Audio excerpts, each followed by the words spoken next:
When 17-year-old Malik quietly paid $4 for Jasmine Crockett's meal at a McDonald's in Fort Worth, he thought it was just a kind gesture.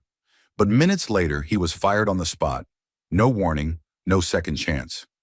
Jasmine came back, and what she did next didn't just change Malik's future.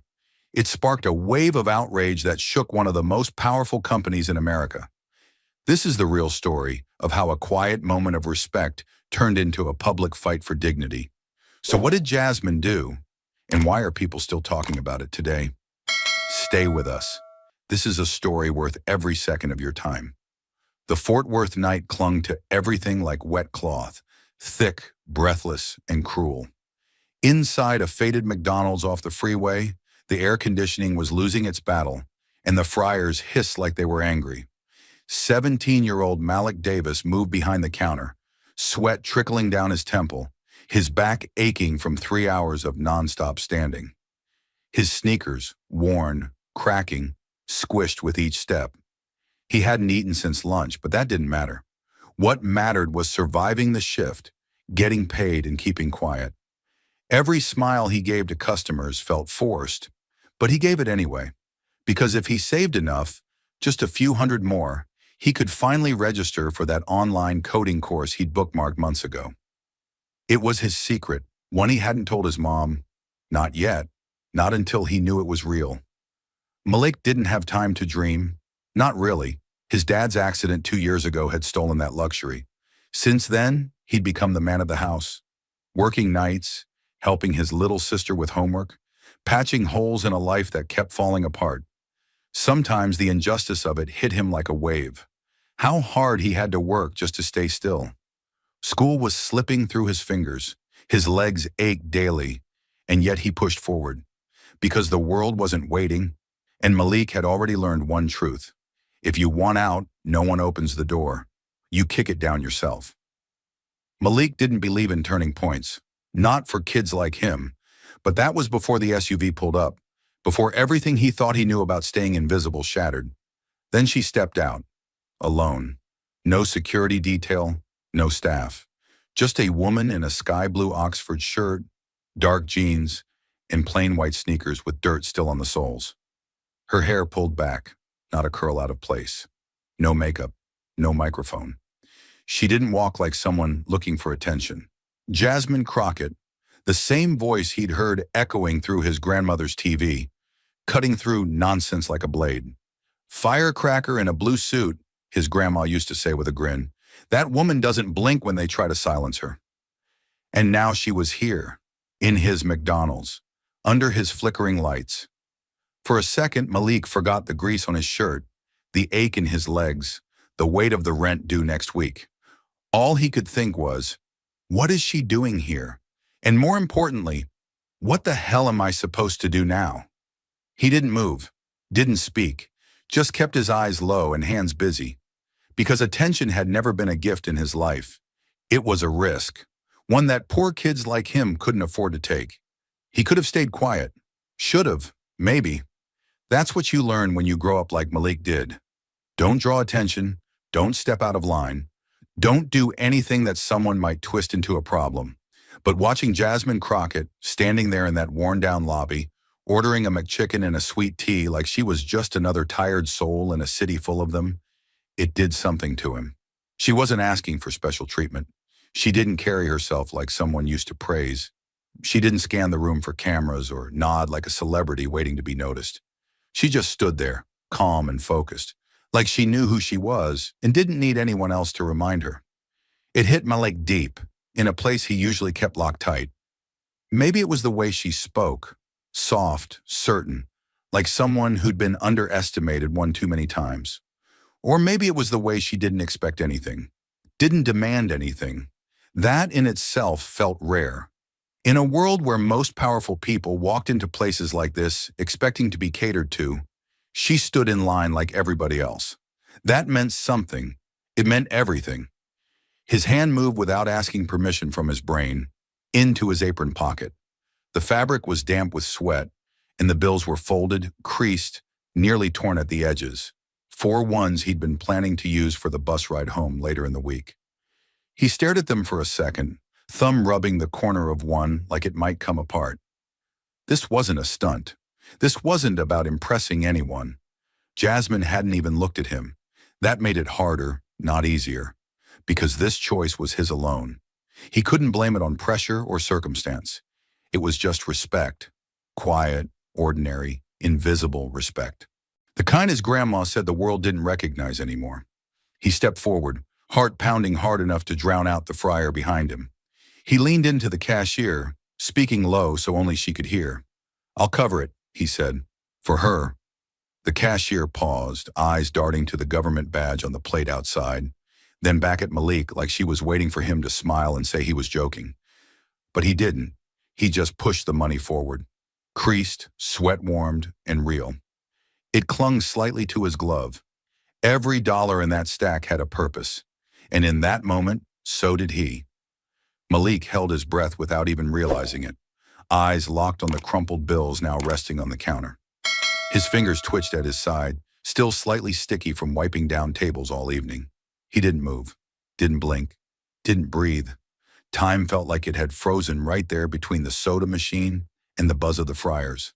And just when he thought the moment would pass unnoticed, Jasmine reached into her back pocket, pulling out her wallet like any other customer, like nothing unusual had happened. She didn't know. She had no idea. But the cashier did. She paused for just a second, then gently held out a hand to stop Jasmine from pulling the money out. "He already paid," she said softly, nodding toward Malik. Her voice was quiet, almost too quiet, but the kind of quiet that changes the room. Jasmine turned her head, confused, brows pulled tight. Her eyes followed the cashier's glance until they landed on him. Malik stood there, frozen like a deer in headlights, one hand gripping the side of the counter like it was the only thing keeping him upright, the other brushing nervously across his apron in slow, uncertain strokes. Jasmine looked at him for a long moment, then spoke. "You sure?" she asked, her voice calm, even kind. "You're working, baby. You didn't have to do that." She didn't say it like a lecture. There was no judgment in it, just something heavier, something that came from understanding, from experience. Jasmine knew, he could see it in her face. She knew exactly what a few dollars meant to someone like him, to someone working late, on their feet for hours, wearing gloves too tight and shoes too worn. Malik swallowed hard and looked up, just enough to meet her eyes. "My grandma watches you," he said, voice low but honest. "She calls you the fire lady in the blue suit. Says you speak truth, like people forgot how." He paused, unsure if he should say more. His heart was pounding so loud it drowned out the soda machine. "I just wanted to say thank you. That's all." He looked away, cheeks warm. The words had come out simple, almost too small, but they'd cost him more than people would ever guess. He didn't do things like this. He didn't open up to strangers, especially not to people who had real power, people who showed up on TV in front of microphones. But this moment didn't feel like TV. It felt like something else, something real. Jasmine didn't laugh. She didn't say anything for a few seconds that felt like a full minute. She just looked at him, really looked at him, like she was seeing not just a teenage fast food worker, but everything underneath that. The tired, the trying, the barely holding on. Then finally she smiled. It wasn't big. It wasn't for show. It was small, quiet, but honest, like she was handing him something no one else had given him in a long time. "Tell your grandma," she said softly, "that I'm honored to wear that nickname, and tell her she raised a grandson with a rare kind of strength." The words hit harder than he expected. They didn't float. They stuck. Deep. Jasmine didn't turn away immediately. She just stood there a few seconds more, watching him like she was trying to memorize his face. And then slowly she nodded, grabbed her bag, and turned toward the door. But just before she stepped out, she paused. Hand on the metal frame, eyes still warm. "Keep that smile, Malik," she said, her voice steady. "People like you. That's why I fight." Then she left. No big scene, no spotlight. Just the soft whoosh of the door closing behind her, like nothing happened. But something had. Something had happened, and Malik felt it, deep in his chest, like a knot that had been there for too long finally started to loosen. He didn't move. Not right away. The air around him felt heavier, somehow quieter, even with the background noise coming back to life. A customer stepped forward. Someone dropped a napkin. A fryer beeped. But Malik was still rooted to the same spot. Not because he didn't know what to do, but because for the first time in what felt like forever, he didn't feel invisible. Someone important had seen him, not as a number, not as a mistake waiting to happen, but as a person, a good one, and that hit harder than he could have imagined. She had said thank you, but not in passing, not because she felt sorry for him, not because of the food. She thanked him for the kind of thing no one ever noticed, decency, quiet, small, unshiny kindness. And for Malik, that was new. He'd gotten used to being the guy who kept his head down, the guy who got scolded for being late, but never asked why, the guy who carried the weight, but never got a nod for holding it all together. And now, someone had noticed, and not just anyone. Her. His chest tightened. Not with fear, not even with pride, but something in between, a kind of ache that said maybe, just maybe, this moment meant something more than just $4. Maybe it meant he wasn't wrong to still believe in showing up, in doing something right, even when no one asked. Maybe this time, the world saw it too. And even as he heard the faint click of his manager's office door opening and the distant hum of the security camera activating overhead, Malik didn't flinch. He didn't brace for the worst, because for the first time in months, maybe years, he knew what he'd done was right. And no manager, no rule book, no cold corporate policy could take that away. The warmth from earlier was still sitting in Malik's chest like a flicker of light, small but real. But it didn't last long. The store's old intercom buzzed to life, sharp and cold. Malik Davis, manager's office. No please. No reason. Just his name, flat and final. A few co-workers looked over from the kitchen, then quickly looked away. That was how it worked here. No one asked questions. No one wanted to get pulled in with you. Malik wiped his hands on his apron and walked toward the back.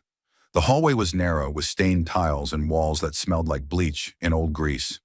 Every step made his stomach tighter. He'd never been called to the office before. Not once. His record was clean, maybe a few late clock-ins, but nothing serious. He told himself it wasn't a big deal, maybe just paperwork. But deep down, he knew. Boyle was waiting. The office door was already cracked open. The light inside was too bright. Malik knocked once, then stepped in. Boyle didn't look up from the monitor. He was staring at the security footage, fuzzy black and white video of the front counter. Malik could see it too. There he was in the corner of the screen, sliding his money across to the cashier. Jasmine Crockett standing just a few feet away. Boyle leaned back in his chair. His arms were crossed. His face was calm in the worst way. Not angry, just blank. "Close the door," he said. Malik did. "You gave food away," Boyle said, eyes still on the monitor. Malik shifted his weight. "I paid for it," he said. "Out of my own pocket, right after she ordered." Boyle turned to face him now slowly. "That's not how this worked," he said. "You rang up an item without processing it through the system. That's theft." Malik stared at him. "But I didn't steal anything. I used my money, $4, that's it." Boyle didn't blink. "Doesn't matter, you bypassed procedure. You made a decision without permission. That's not how we do things here." Malik's mouth opened, then closed. He wanted to argue. He wanted to ask if this was a joke. But he saw it in Boyle's eyes. This wasn't about $4. It was about control. Boyle leaned forward, hands folded. "We don't hire people who make their own rules. You're done here. Effective immediately." It hit Malik like a punch to the stomach. No warning, no second chance. Not even a conversation. Just gone. He stood still for a moment, heart pounding, face hot. "I was just trying to do something good," he said almost to himself. Boyle didn't respond. He turned back to the monitor. The conversation was over. Malik nodded once quietly. There was no use fighting. The room suddenly felt colder, smaller. His throat was dry, but he swallowed it all down. Without another word, he turned and walked out. No goodbye. No one watching. The back door creaked as he pushed it open. Outside, the parking lot was half empty. The lights buzzed overhead. The heat had cooled, but the air still felt heavy. He stood there for a second, hands in his pockets, head low. He didn't call his mom. Couldn't, not yet. He didn't cry, didn't yell, just walked. One foot after the other, past the dumpster, past the drive-through lane, past the spot where Jasmine's SUV had been. He didn't feel angry, not yet. Just tired, just numb. What hurt the most wasn't losing the job. It was knowing that doing something kind was what got him punished. He walked the whole way home, nearly 40 minutes. No music, no headphones, just the sound of his own sneakers on the sidewalk and the occasional car rushing past. He didn't look at his phone, didn't want to. The sky was dark now, stars hidden behind clouds, the street lamps buzzing like they were too tired to stay on. When he reached the small duplex he shared with his mom and little sister, the porch light was on. It always was when she was still up. He stood at the bottom step for a long time, hands in his pockets, staring at the door like it might yell at him if he opened it. His legs ached. His shoulders felt like they were carrying more than his backpack. Still, he didn't go in. Instead, he sat on the bottom step, hunched forward, elbows on his knees, breathing slow.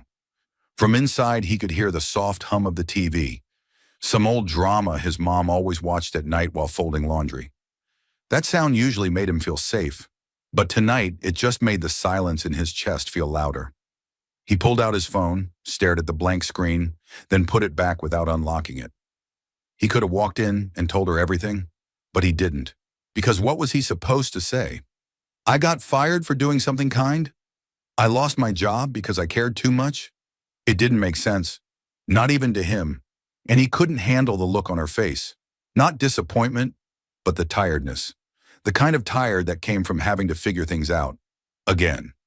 So he sat there, quiet, still, trying to convince himself it would be easier to say it tomorrow, knowing deep down it wouldn't be. Malik sat on the porch, elbows on his knees, hood up, shoes dusted with dry sidewalk chalk. The house was quiet behind him, except for the low hum of the fridge and the occasional creak of the old wood floor inside. He hadn't told his mom yet. He wasn't ready.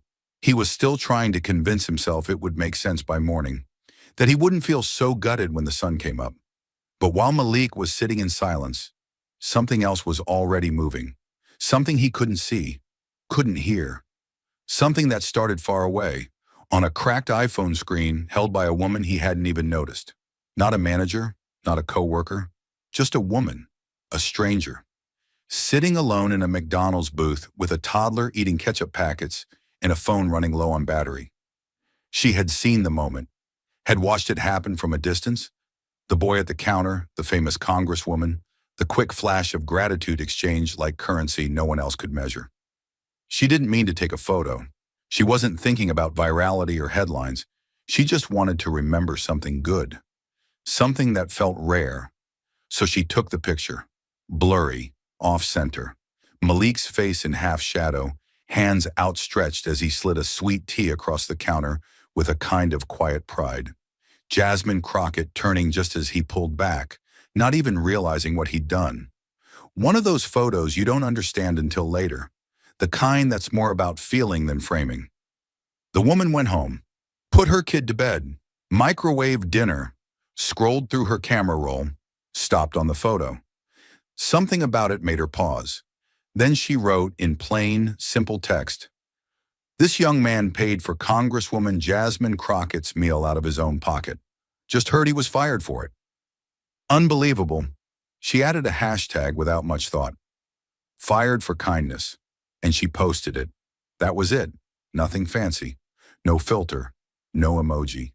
Just truth. And then, the internet lit up like dry brush in a summer field.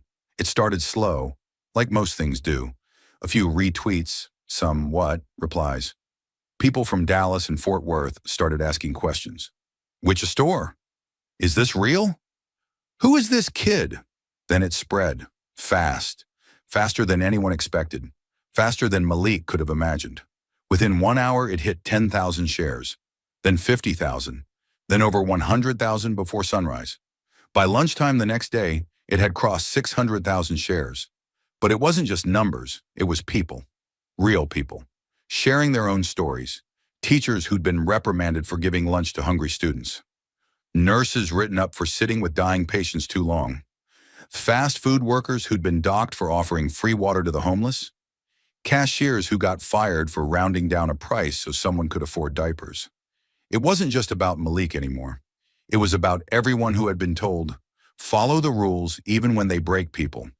Be kind quietly or not at all. Don't step outside the line unless you're ready to pay for it. The photo became a symbol, and Malik became a name people didn't know but felt like they recognized. He looked like someone's student, someone's nephew, someone's son, and the more people stared at that image, the angrier they got.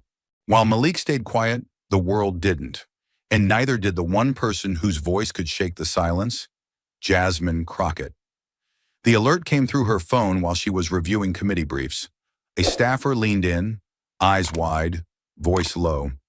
You've gone viral, but not for anything you said. Jasmine raised an eyebrow. It's about that kid from last night, Malik. Someone posted a photo, said he got fired for paying for your meal. She froze. Fired? She repeated, like the word tasted wrong in her mouth. Her hands slowly curled into fists on the edge of the table, but her voice remained steady. Pull the car around. I want to see this myself. No press release, no warning. She didn't want a statement. She wanted to look that manager in the eye. Less than 90 minutes later, Jasmine stepped out of her SUV onto the same cracked parking lot where Malik had stood just the night before. She was wearing jeans, a navy blazer, and walking shoes that still had Capitol Hill dust on them. She wasn't alone. Her personal attorney walked beside her, suit pressed, briefcase in hand. Behind them trailed a young local journalist, already live streaming from her phone, trying to keep up. Word had spread fast. By the time they reached the doors, a small crowd had gathered. Curious neighbors, a man with a cane, two high school girls with handwritten cardboard signs. Fired for kindness. Boyle, shame on you. Jasmine pushed the glass door open without hesitation. The restaurant buzzed quiet. No music. Just the low hum of fryers and the uncomfortable silence of people pretending not to stare. She walked up to the front counter, looked the cashier in the eye, and said calmly, I'd like to speak to the manager.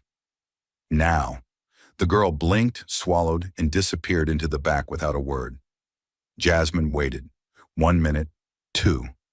Finally, the girl returned and spoke low. He said he's not available. Jasmine didn't flinch. Not a muscle moved in her face. She simply turned, took 2 steps toward the crowd forming just outside, and stood in front of the window, just close enough for everyone inside to hear, and just far enough for the world to watch.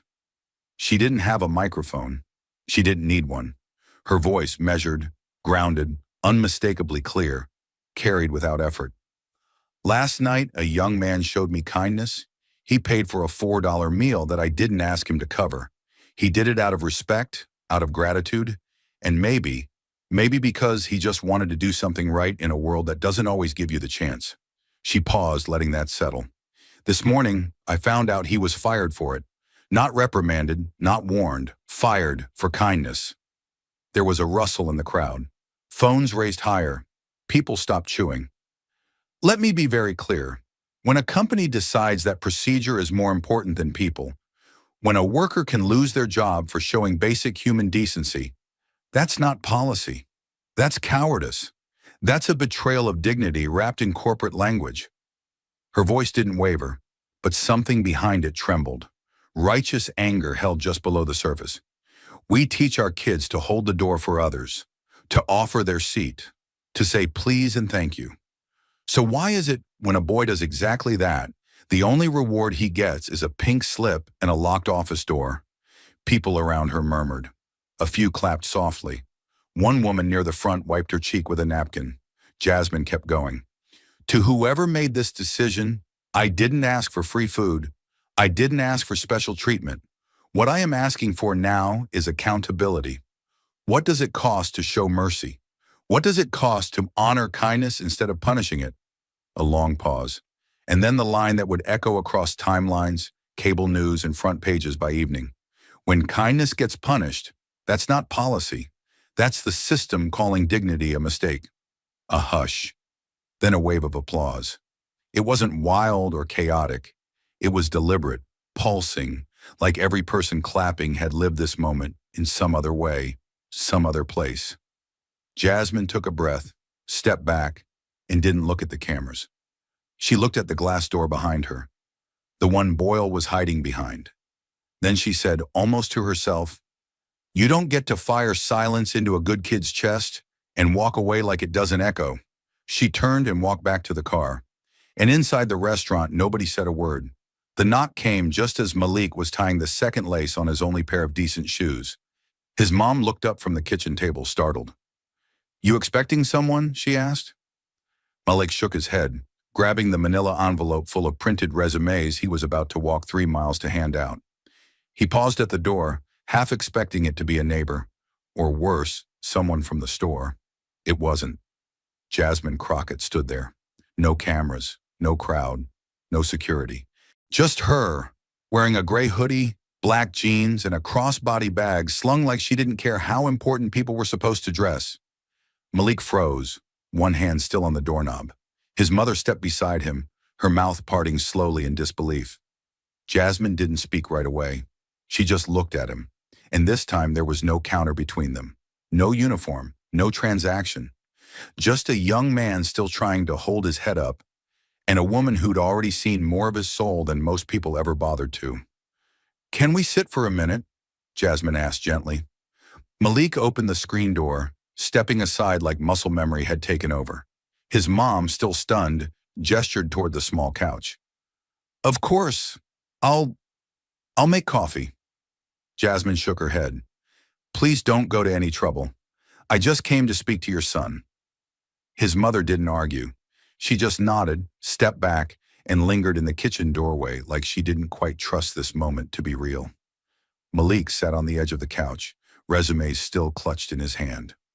Jasmine took the opposite cushion, elbows on knees, body leaned forward like she wasn't here to impress anyone. "I saw what happened," she said. "The photo, the fallout, the way they treated you like kindness was a liability." He didn't answer, just lowered his eyes. "You shouldn't have had to carry that alone," she added. "And you damn sure shouldn't have been punished for it." Malik tried to say something, anything, but the words caught in his throat. Jasmine let the silence breathe. Then she reached into her bag and pulled out a folded document. The edges were crisp. The seal at the top shimmered faintly. "I want you to have this," she said, handing it over. "It's a formal recommendation from me, addressed to the director of a program I co-founded, Next Tech Pathways. It's a youth training initiative for kids like you. Kids with grit, kids who just need a shot." Malik stared at the page like it might vanish if he blinked. His fingers trembled slightly as he opened it. Real header, real contact information, real words in her own handwriting at the bottom. Malik showed integrity in the face of cruelty. He deserves not pity, but investment. He swallowed. This is real?" Jasmine nodded. "You gave me a sweet tea," she said. "And I don't just mean the drink. You gave me respect. Not because of status, not because of politics, but because you were raised right." From the kitchen, his mom stepped closer. Her voice cracked. "You're the first person who's ever come through that door and not blamed my son for something." Jasmine turned toward her, eyes soft. "Ma'am, your son didn't just do something good. He did something right. In a world that keeps telling kids like him to shut up, follow orders, and survive, he chose dignity. That matters." His mother nodded, lips pressed tight. One tear broke loose, and she wiped it away before anyone could see. Malik looked up again. His voice was barely above a whisper. "But what if I mess this up? What if I'm not ready?" Jasmine leaned closer. "Then you fall, and we catch you. That's what support looks like. That's what this program is." He tried to smile but couldn't hold it steady. "Why me?" "Because," she said, "you showed more character in 4 seconds than most people do in a lifetime. That tea you gave me, that was a gift. This," she tapped the letter, "this is me returning the favor." Another silence stretched, but this one was full of something else. Belief. Then Jasmine stood up slowly, brushing the front of her jeans.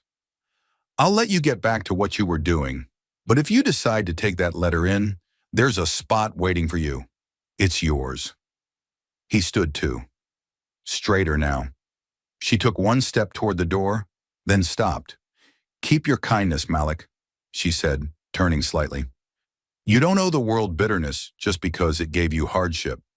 You owe it your truth. And with that, she was gone. The door clicked shut. Malik stood in the same spot for a long moment, eyes locked on the letter. Then his mom came over and wrapped her arms around him from behind, resting her head between his shoulders. You hear that? She whispered. She said it's yours. He looked down at the page again, thumb running slowly across the edge. And for the first time in a long time, Malik felt something settle in his chest that had nothing to do with fear or shame. It was hope. Quiet, solid, and finally, his.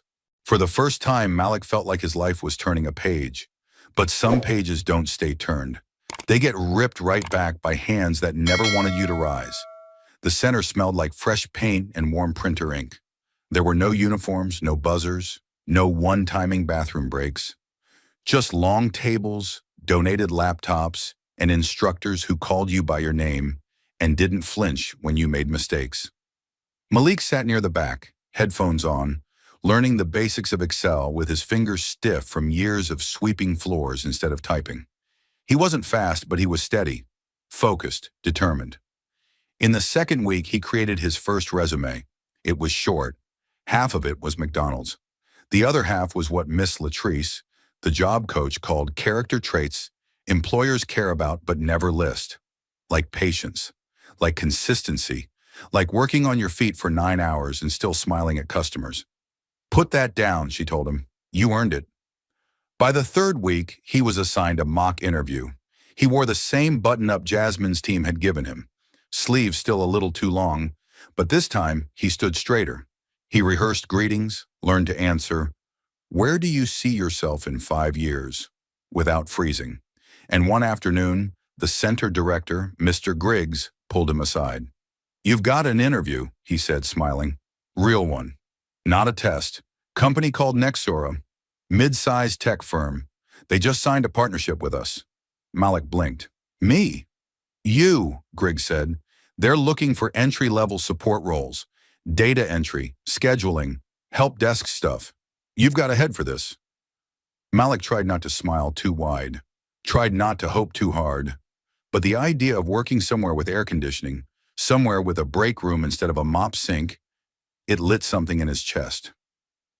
2 days later, Malik walked into Nexora's lobby with a folder of printouts and palms sweating through his sleeves.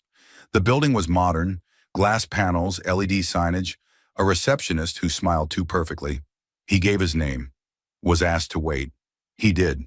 15 minutes passed, then 20. Finally, a door opened, and a tall man in a tailored blazer stepped out holding a tablet. He looked at Malik for just a second, long enough to register, long enough to recognize. Then his jaw tightened. You're the kid from Twitter, the man said flatly. Malik stood. Yes, sir, but No need to continue, the man interrupted. We're going in a different direction. Malik blinked. But the interview... It's canceled, the man said, already walking away. We're a company that avoids drama. We don't reward political attention-seeking. The receptionist glanced down, said nothing. Malik stood frozen in the middle of the lobby, folder still in hand, as if someone had hit pause. His face burned, not with anger, not yet, but with shame, as if he'd walked in with something wrong stitched across his shirt, as if being recognized was a sin. He didn't remember how he got outside, just that the glass doors closed too softly behind him. The sun hit his eyes and he didn't even squint. Just kept walking. That night he didn't go back to the center. He didn't answer texts from Mr. Griggs. Didn't respond to Miss Latrice's email. Just sat on the fire escape behind his apartment, watching the lights flicker on across the city, and wondering if this had all been a cruel detour, one long setup just to remind him of his place. Because deep down, he'd started to believe. Started to imagine that maybe, just maybe, this wasn't temporary. That Jasmine showing up at his door wasn't a fluke. that a training program in a button-up shirt meant something bigger than the block he was born on. But now he wasn't so sure. He whispered it to himself, a sentence too quiet to say inside. Maybe this was just a spotlight, not a path. He looked at the letter from Jasmine again, folded it, put it in his pocket. Not because he needed it, but because he didn't want to admit how much he still hoped it could mean something. And in that moment, sitting alone above a cracked alleyway in Fort Worth, Malik came this close to giving up. Malik was almost ready to walk away from it all. But just when the last bit of belief started to fade, someone knocked. Not to judge him, not to shame him, but to remind him who he really was. The knock came late in the afternoon, just as Malik was about to delete the last draft of his resume from the shared computer at the center. He hadn't been back for 3 days, but something in him had said try again, even if he didn't believe it would change anything. Outside the center's glass door stood a man in his 60s, gray beard trimmed close, wearing a light brown blazer that hung a little too big around the shoulders. He held a folded newspaper under one arm and a small envelope in his hand. When he stepped inside, the front desk volunteer gave him a polite nod and gestured toward Malik. The man approached slowly, like he wasn't sure what kind of reaction he'd get. "Malik Thompson?" he asked, voice low but firm. Malik turned, cautious. "Yeah, that's me." The man smiled gently. "Name's Arthur Lansing. I used to run regional operations for McDonald's. Retired now. Got out before everything started turning into spreadsheets and slogans." Malik blinked. "Okay. What can I do for you?" Arthur unfolded the newspaper and laid it on the table. It was the Dallas Morning News. A small headline near the bottom read, "Fired for kindness. Teen story sparks conversation around corporate ethics." Below it, a blurry photo of Malik's back at the McDonald's counter, handing over a sweet tea. "I read your story," Arthur said, "twice, and then again this morning. And I'll be honest with you, son. After 30 years in that system, I thought I'd seen it all. But you reminded me why I loved that job in the first place. You made me remember that we weren't just feeding people. We were serving humans." Malik didn't know what to say. He'd been told he was a mistake, a headline, a liability. This was the first time someone called him a reminder. Arthur sat down slowly and opened the envelope. Inside were 2 sheets of paper and a folded check. "This," he said, "is a full scholarship to cover your first year of tuition at the Fort Worth Technical Academy. It's not MIT, but it's got a solid IT program and a job placement rate you'd actually believe. I sit on the board, so I made a few calls." Malik's mouth opened, but nothing came out. "And this one," Arthur lifted the second page, "is a letter of recommendation from me to a small IT startup just outside of Dallas. 6 employees, real people. One of the last places I know where character still matters more than clout. I told them you're green but worth the bet. They want to meet you next week." Malik stared at the papers, his hand trembling just slightly. "Why are you doing this?" Arthur leaned forward, voice quieter now. "Because you didn't do what was easy. You did what was right. And people like you are the reason I stayed in that business longer than I should have. I can't fix the way they treated you, but I can make damn sure that's not how your story ends." Malik nodded slowly. It wasn't pride in his chest. It was disbelief turning into gratitude so fast it felt like it might break him. He stood, extended his hand. Arthur took it with a grip, both strong and steady. "You start Monday," he said, "but not behind a counter. You'll be setting up machines, fixing systems, getting your hands on real tools that can build something." Malik exhaled, a long breath he didn't even know he'd been holding. "I won't let you down." Arthur smiled. "You already didn't." That Monday, Malik walked into the 1-story brick building with a backpack full of notebooks and a second-hand laptop in his arms. The startup didn't have marble floors or espresso machines, but it had people who said "good morning" and meant it, a break room with more laughter than rules, a supervisor who didn't ask him about his viral moment, but asked him what made him curious.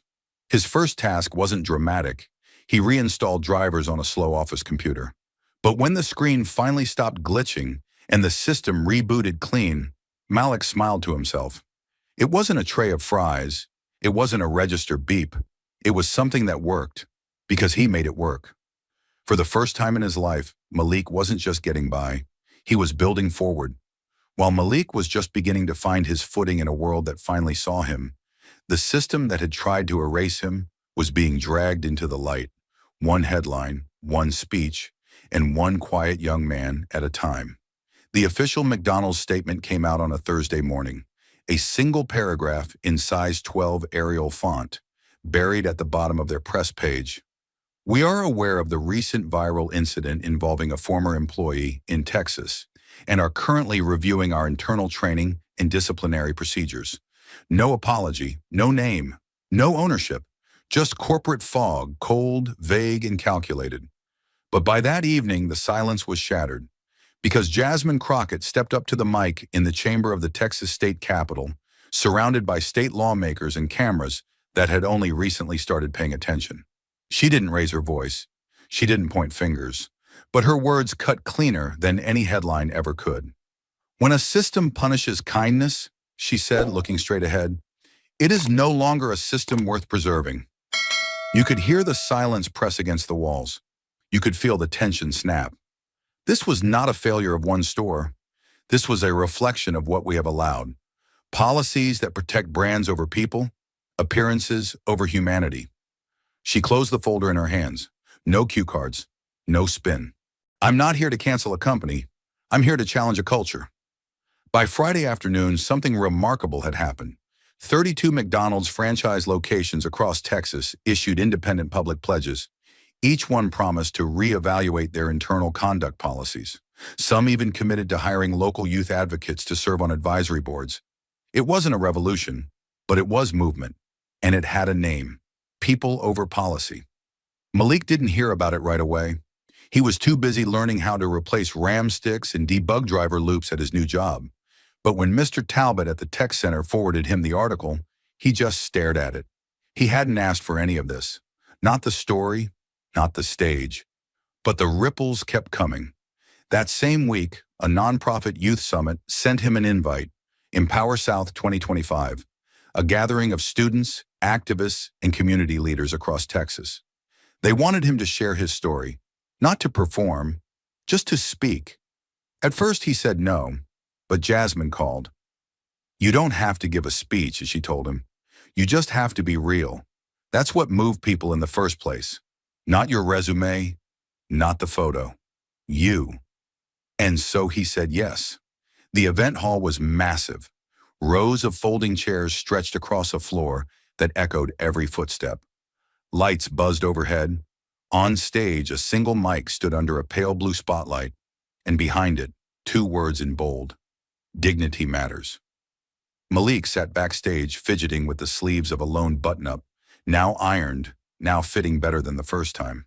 His name was called. He walked out, unsure how to breathe. There was no teleprompter, no podium, just silence. A few hundred faces looked up at him, waiting, not for wisdom, but for truth.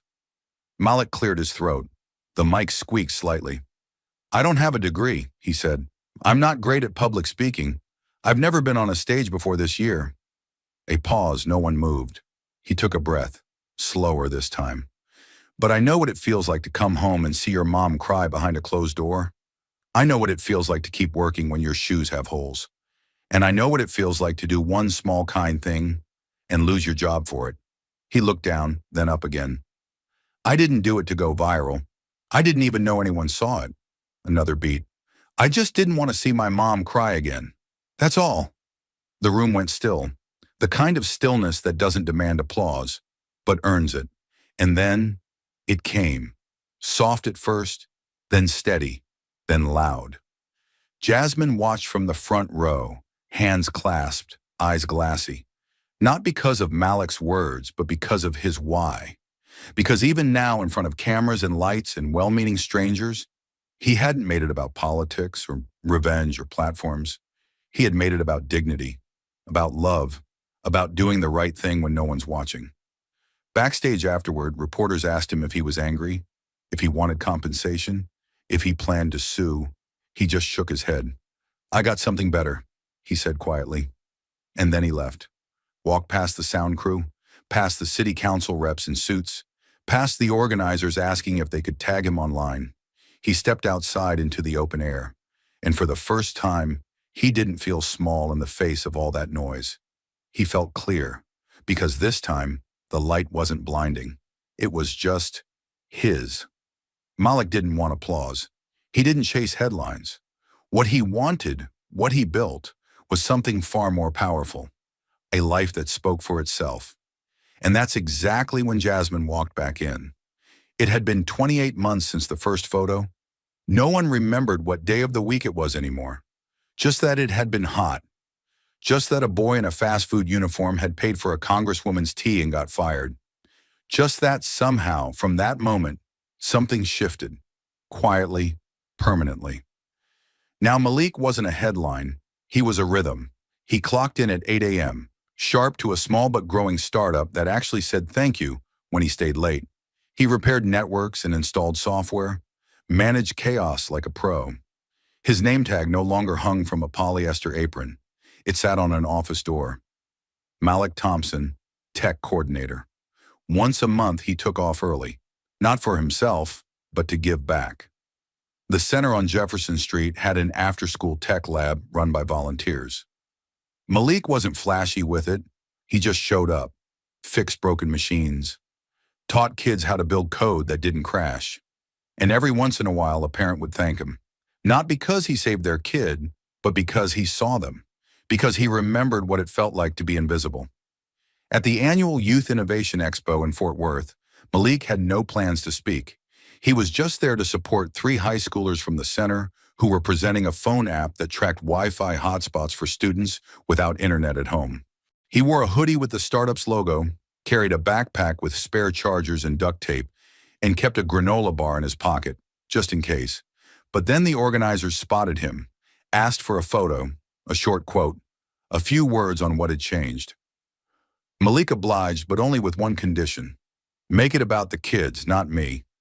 He was helping one of the students reconnect a loose HDMI cord when someone said her name. Congresswoman Crockett just arrived. He didn't look up at first, but a familiar hush followed the name, a kind of reverence, not out of fame, but force.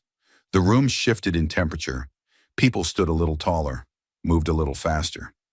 Jasmine Crockett walked into spaces like she carried both the storm and the shelter. And when she saw Malik, her expression changed. Not surprise, not awe, just warmth. She walked up without cameras, no press, just presence. You didn't return my last email, she said, mock stern. I was busy fixing a network crash, Malik replied, smirking. Saving the world one bug at a time? Trying. They stood side by side, watching the students. I'm proud of you, you know, she said after a moment. He nodded, then looked away. Thanks. Then came the question. Quiet. Heavy. Do you think you know why it all happened? Jasmine asked. Malik didn't answer right away. He just looked around the room. At the girl in the corner who once told him she didn't think computers were for people like her. At the boy with headphones who had trouble speaking but could write code that sang. Then he looked back at Jasmine. His voice was low, even. Maybe it happened to remind people that in a world where everything feels loud and complicated, a cup of tea still matters. Jasmine didn't speak, so he continued. It wasn't about charity or pity. It was about seeing someone, saying, I know who you are and I respect you. Even if I don't have much, I can still give something. And when that gets punished, that's not a policy. That's a sickness. His jaw clenched slightly, but his hand stayed still. And maybe that's why it went viral. Because deep down, people aren't numb. They're just waiting for a reason to feel again, waiting for someone to remind them that kindness still exists and that it can change something. He met her eyes. Even if it starts with 4 crumpled dollars in a hot kitchen. Jasmine exhaled slowly. You've become dangerous, she said with a small smile. I hope so, he said. The good kind. They both laughed. Then she asked, Are you still doing the mentorship hours? Every Tuesday. And why do you keep showing up? Malik didn't hesitate this time. Because I remember what it felt like to be 17 with nothing but duct tape shoes and a dream no one believed in. I remember thinking just once, I'd like someone to tell me I wasn't crazy for dreaming. And now I get to be that someone." He paused. "Besides, I've got students now who've never heard the name Boyle. But they've all heard what a free tea can do." Jasmine looked at him with a kind of reverence few people ever receive while still alive. "You've turned that moment into movement," she said. Malik nodded, then tilted his head. "You ever wonder if that's how justice works? Not in courtrooms, but in conversations, in quiet places, in small gestures that ripple farther than we can see." Jasmine smiled. "Maybe, but it takes someone willing to light the match." He looked back toward the students. One of them waved. Malik waved back. "I didn't light the match," he said. "I just refused to blow it out." They parted ways a few minutes later. No grand farewell, no microphones. Just a final nod and a promise to stay in touch. But as Jasmine left the building, she paused just before stepping outside. She looked over her shoulder and whispered to herself, almost like a prayer, "Let the world keep watching. Because the quiet ones, they're the ones who end up rewriting the rules." And back inside, Malik returned to the HDMI cord, the kids, the wires, and the future. One Tuesday at a time. The expo lights faded behind him. Jasmine stepped into her car. Malik returned to the kids. But somewhere in the silence that followed, a deeper truth began to rise, one that demanded to be told before the story could ever end. This was never just about Malik. It was never just about the tea. Not really. This story was always about the line between policy and principle, how easily one can crush the other when nobody is paying attention. Malik wasn't the first kid to lose his job for doing something decent. He wasn't even the loudest. But he was the one the world finally paused long enough to see. Because the truth, the raw, uncomfortable, dangerous truth, is this. Systems aren't built to reward quiet goodness. They're built to maintain order. And when kindness threatens that order, it's not celebrated, it's corrected. Brutally, quietly, efficiently. That's why this story mattered. Because it exposed something we all secretly know but rarely say out loud. That in America, it's not always the right thing that gets protected. Sometimes it's the easy thing, the measurable thing, the procedural thing. Malik didn't violate the spirit of the rules. He honored the spirit of humanity. And for that, he was told he didn't belong. So what's the real lesson? It's that morality doesn't always wear a suit. Sometimes it wears a sweat-soaked shirt and a tired face behind a counter. Sometimes it walks to work because the car broke down and there's no backup plan. Sometimes it stands alone in a manager's office, trying to explain why paying for a sandwich felt right, only to be told that right doesn't matter here. But what should matter, what must matter is this. There is a line between decency and doctrine, and when the two clash, it is not the doctrine that defines who we are. It is how we treat those who choose decency anyway. Malik reminded us of that, not with speeches, not with protest signs, but with $4 and a thank you. He reminded us that courage isn't just defying authority. Sometimes courage is just choosing to honor someone when you know no one else will. Sometimes it's looking at the world and saying, I still believe we can be kind. And that belief, that almost reckless hope, is a kind of resistance all its own. But what turned Malik's act into a movement wasn't the tea. It was what followed. It was the silence that thundered too loud to ignore. The corporate statements that came too late. The viral hashtags that weren't asking for apologies. They were asking for change. And then it was Jasmine Crockett. Not because she swooped in to save the day, but because she listened. Because she used her voice not to amplify herself, but to shield someone else. That's another lesson worth remembering. Power isn't what you hold, it's what you protect. And Jasmine chose to protect Malik, not because he was exceptional, but because he was exactly the kind of person this system forgets too easily. Young, black, broke, and honest. He didn't ask for attention. He didn't ask for pity. He just asked for the space to matter. And that's what so many people are still asking for today. This story is a reminder that in a world flooded with noise, integrity is still louder than outrage when it's real. And what about us? What do we do now? We remember that sometimes the most radical thing we can do is see each other, that a kind gesture should never be a liability, that there is no small act of justice, only moments waiting to be multiplied. Malik didn't start a revolution. He started a ripple. But ripples reach farther than fire when carried by enough hands. So the next time someone tells you to keep your head down, to follow the rules, to not feel too much, remember Malik. Remember a 17-year-old kid in Fort Worth who didn't have much, but had enough heart to say, "This one's on me." And if that doesn't shake something in you, then maybe it's time to ask what kind of system we've built that sees a $4 act of love as a threat and not a lesson. Because in the end, it wasn't about sweet tea, it was about bittersweet truth. And the truth is, justice doesn't always arrive in courtrooms. Sometimes it walks in through a drive-through window, quiet, tired, and wearing someone else's name tag. And still, it dares to smile.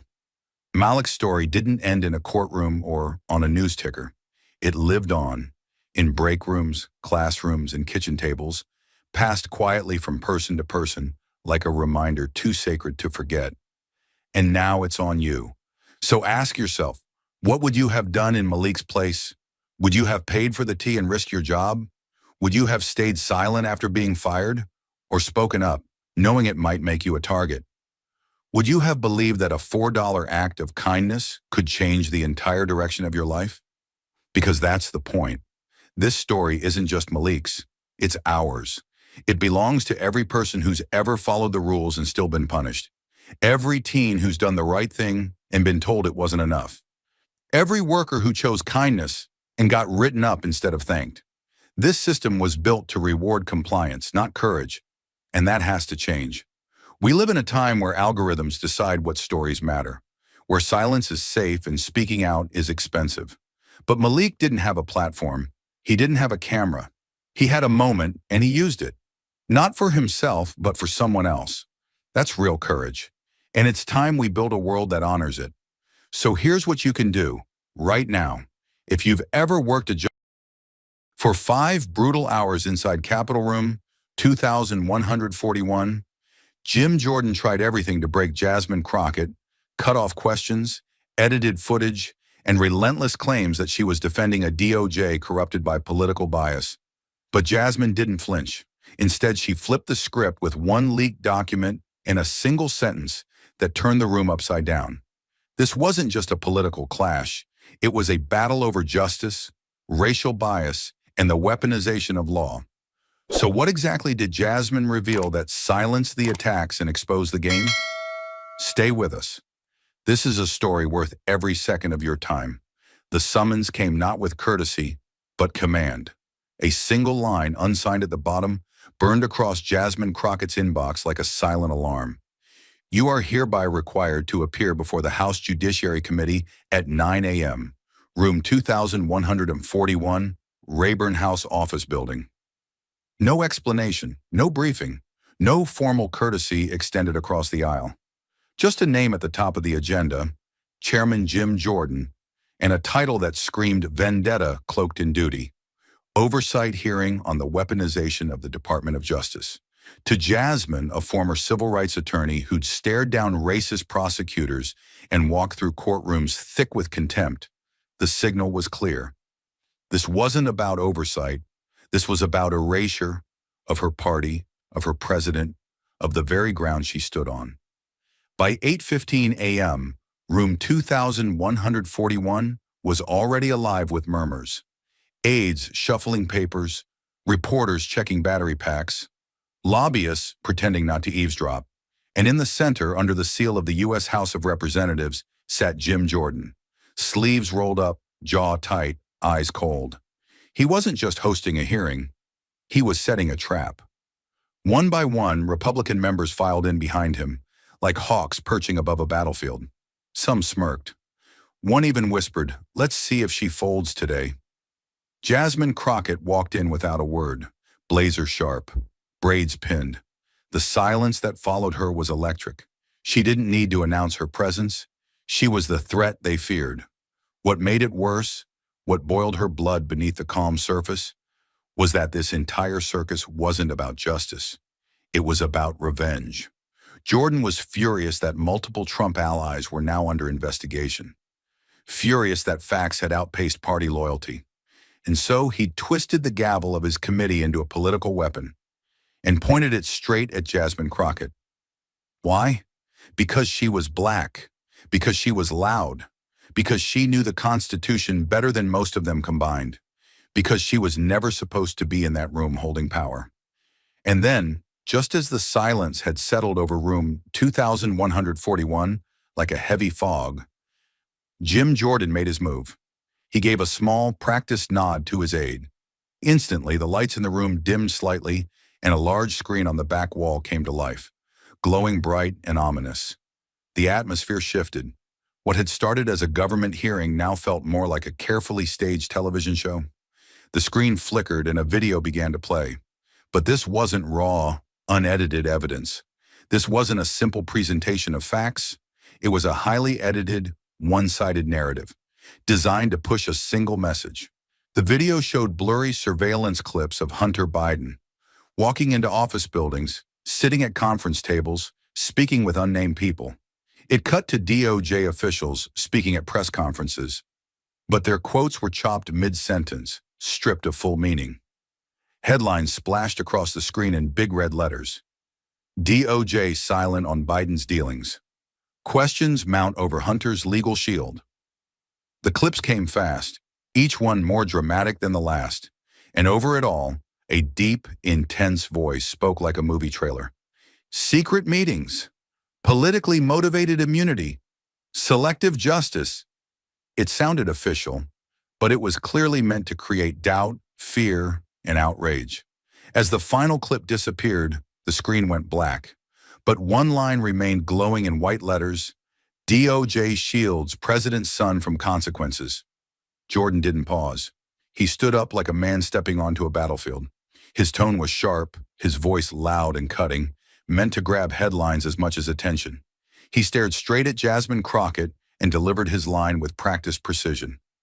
Ms. Crockett, can you admit to this committee that your administration is using the Department of Justice to punish political enemies and protect its own? The words hit the room like a slap. It wasn't a question. It was an accusation. A carefully built trap.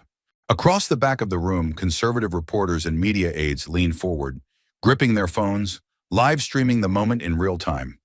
Even before Jasmine could open her mouth, social media headlines were already being drafted. Breaking: Jordan corners Crockett in DOJ corruption hearing. One journalist whispered into his mic, "She's not ready for this." A Fox News producer, watching through a live feed, smiled and told his assistant, "We've got the clip we need." And around Jasmine, the pressure rose, not because the evidence was real, but because the scene had been staged so perfectly. The video, the voiceover, the lighting, the timing of the question. It wasn't oversight. It wasn't a search for truth. It was a political performance. And she was the chosen target. She didn't move. She didn't blink. Her face remained calm, unreadable. But inside, Jasmine felt it. The ground shifting.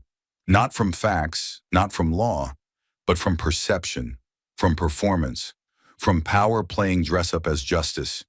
She could see what they were trying to do. They weren't just putting the DOJ on trial. They were putting her on trial. Her words, her judgment, her right to be in that room, speaking truth in a system that was trying to push her out.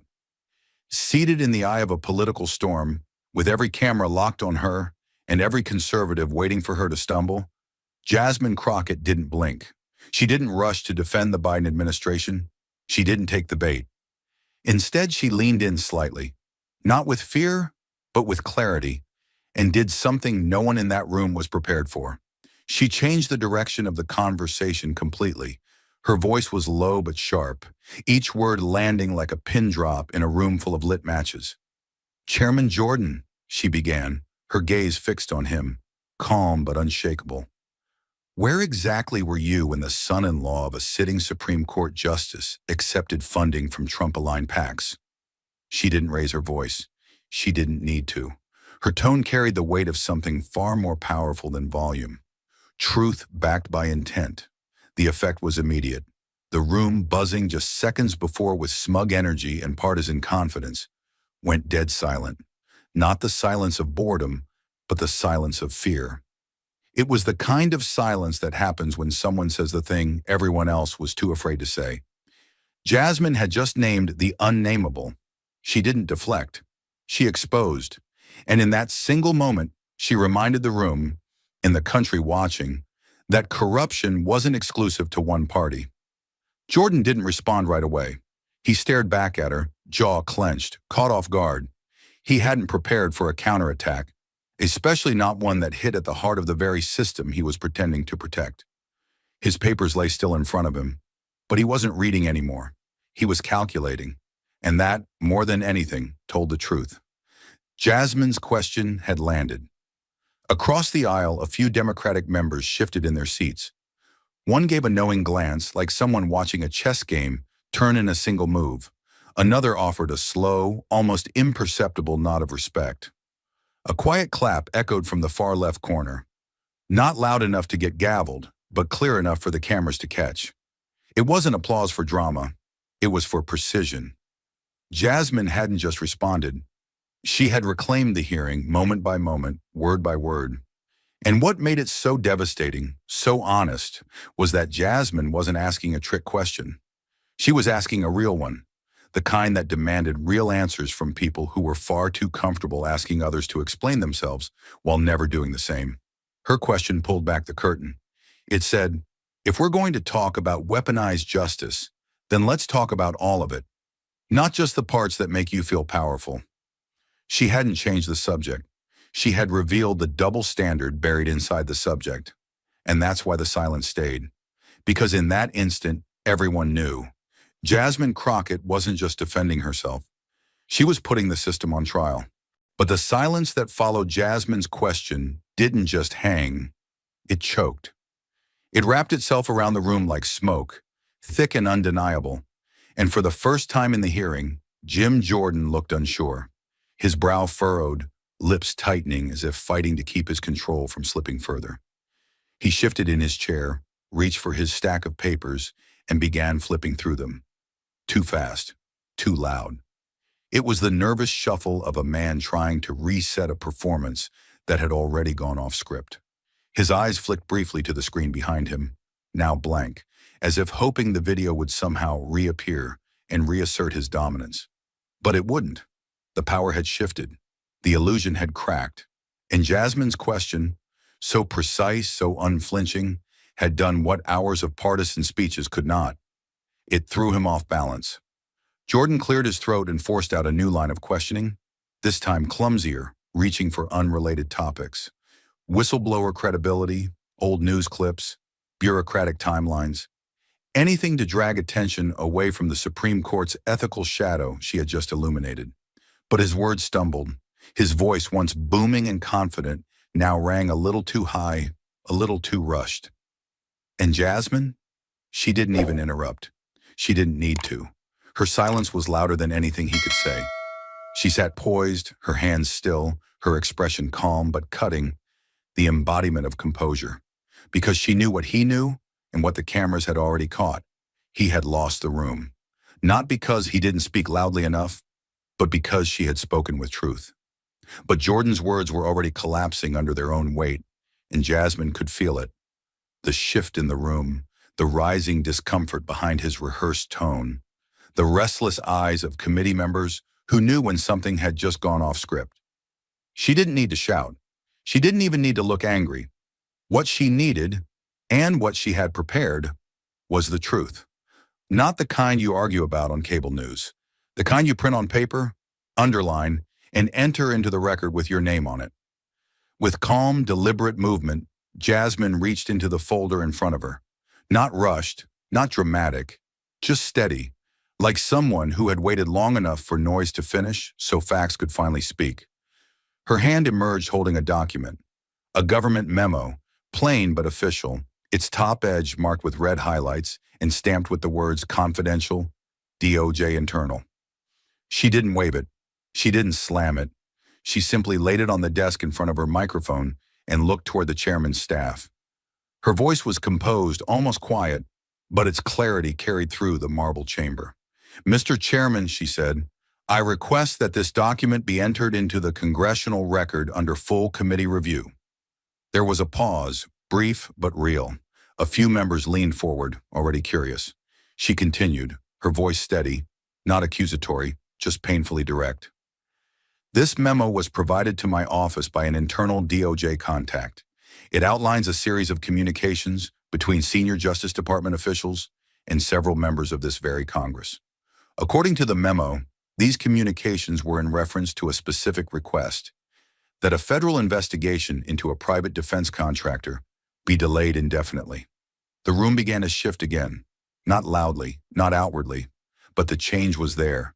In the tapping pens that stopped tapping, in the scrolling thumbs of reporters who suddenly froze mid-post. Jasmine looked directly at Jordan now, not with fury, with certainty. The contractor in question, she continued, is linked through multiple financial channels to campaign efforts supporting former President Donald Trump.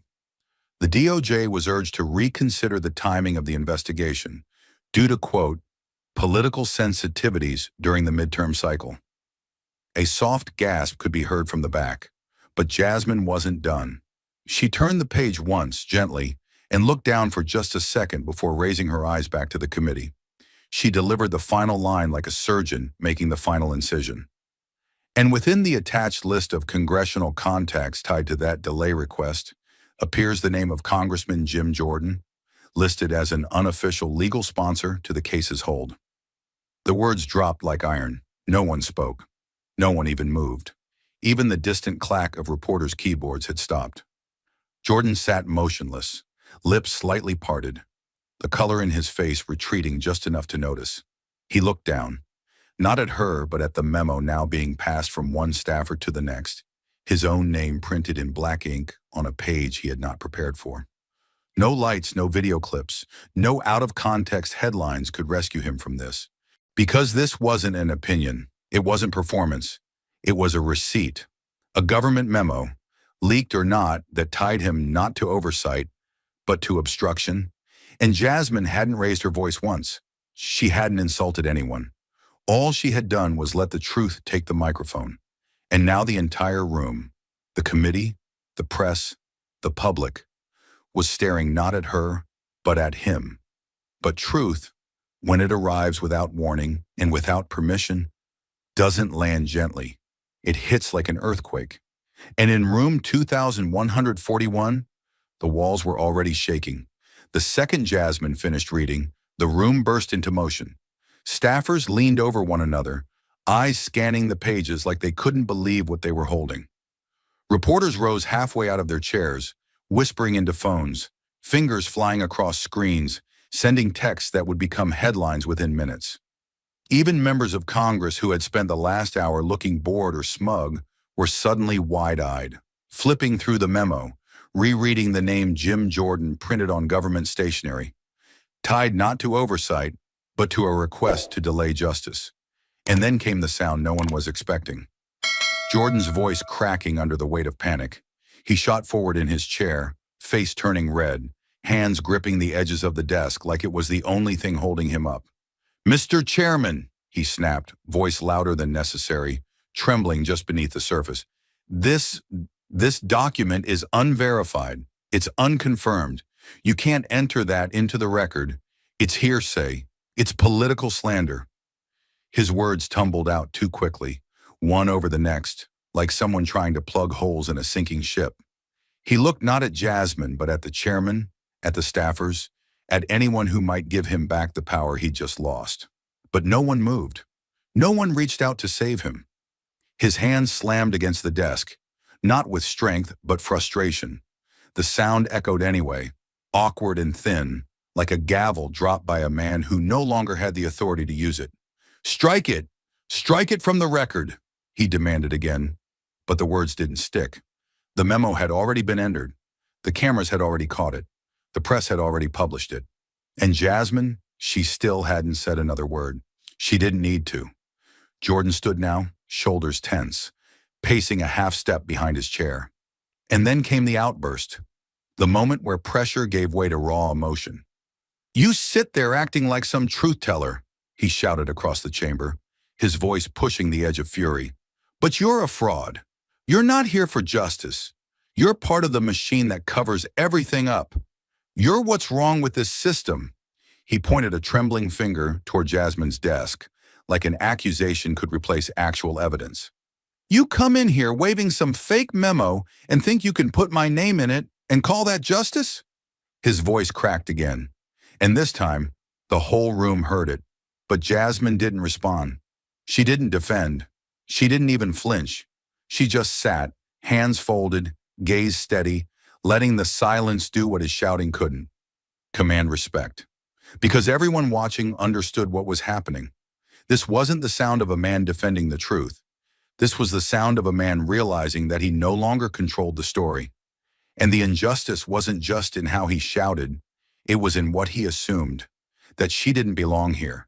That the only way she could win was by cheating. That the only version of truth that mattered was his. But Jasmine had done the one thing men like him fear most. She came prepared. She stayed calm, and she exposed the system using its own rules. And now Jordan's voice, the one that had once filled the room with confidence, was just noise. But as Jim Jordan's voice echoed off the chamber walls, louder, angrier, more desperate with every word, Jasmine Crockett did something that turned the entire dynamic upside down. She didn't rise. She didn't shout. She just looked at him, and somehow that stillness said more than any of his fury ever could. She had seen this before. Men like Jordan, puffed up by microphones and comfortable power, thought control meant volume. They thought rage was strength. But Jasmine knew better. She had lived through rooms colder than this, where no one listened until she forced them to. And this time, she didn't need to force anything. The truth was already in the room. So when she finally spoke, her voice didn't shake. It didn't waver. It didn't rush. It was the kind of voice you hear once and remember for the rest of your life. Not because it was loud, but because it was undeniably true. She didn't raise her hand. She didn't even glance at the chairman. She just looked directly at Jordan. Not with anger, but with the weight of everything he refused to see.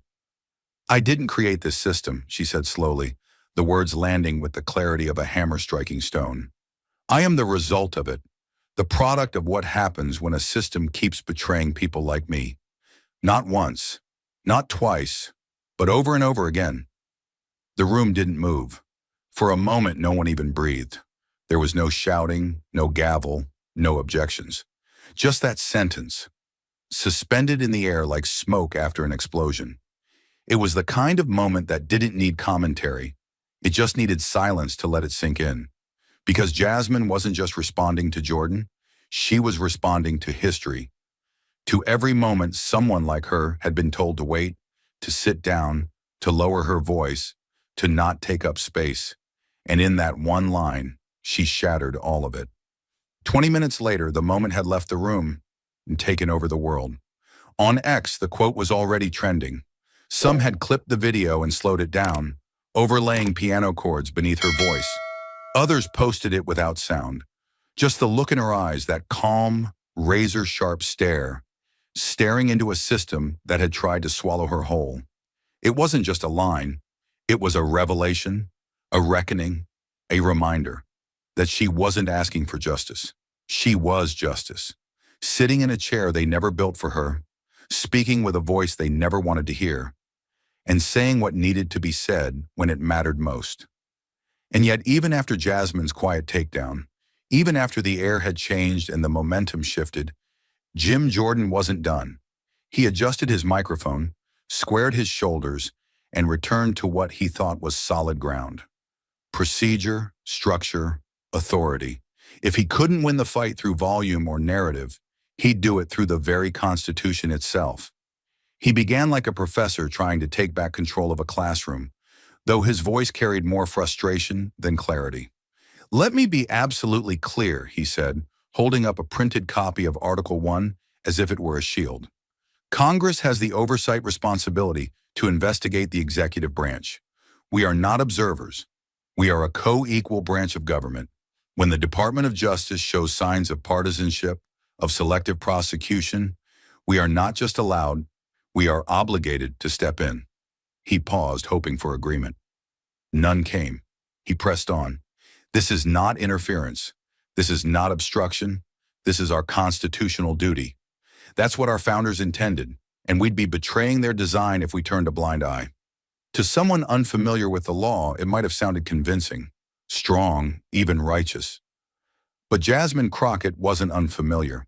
She had lived inside the law, argued it, defended it, been failed by it, and still mastered it. And when she leaned forward to respond, her tone wasn't combative. It was measured. It was exact. It was devastating. "Chairman Jordan," she began, her voice soft but sure, "you are absolutely right that Congress has oversight powers. But those powers are not limitless. They are not meant to be used as tools of pressure, especially when an active criminal investigation is underway." She lifted a legal binder from her desk and opened it slowly, carefully flipping to a tab marked in red. The U.S. Constitution does not give Congress the authority to interfere with individual cases being handled by the Department of Justice. In fact, multiple Supreme Court decisions, McGrain v. Daugherty, Watkins v. United States, and more recently, Trump v. Mazars, all affirm that congressional oversight must serve a legitimate legislative purpose. It cannot be used as a weapon to delay, disrupt, or discredit an active prosecution. She paused just long enough to let the weight of those words settle in the air. Her voice didn't need to rise. It was the kind of voice people lean in to hear, not because it shouts, but because it speaks the truth without blinking. "Oversight," she continued, "does not mean you get to reach across the aisle and tell federal prosecutors when they can or cannot do their jobs. That's not democracy. That's interference. That's overreach." Suddenly, the room felt different. Members who had walked in expecting political theater now sat frozen, like students caught in a lecture, far beyond their notes. Staffers stopped whispering. Reporters lowered their phones. No one wanted to interrupt what had become, almost impossibly, a live constitutional seminar delivered by a woman who had been invited just to be humiliated. And here was the irony. The person they tried to frame as unqualified was now walking them through the very laws they claimed to uphold, calmly, surgically, and without missing a step. This wasn't defense. It was a reversal of power. She wasn't on trial anymore. The system was. And the quiet that followed wasn't just silence. It was respect. The kind you can't demand. The kind you only earn. And just when it seemed like the room had already reached its boiling point, when every eye was fixed on Jasmine Crockett, and every breath held in anticipation of what might come next, she leaned gently toward the mic and dropped a quiet bombshell. "Mr. Chairman, I'd like to call one additional witness." The sentence was so calm, so restrained, that for a moment no one reacted. Then a murmur spread across the chamber like ripples in water. A surprise witness? At this stage?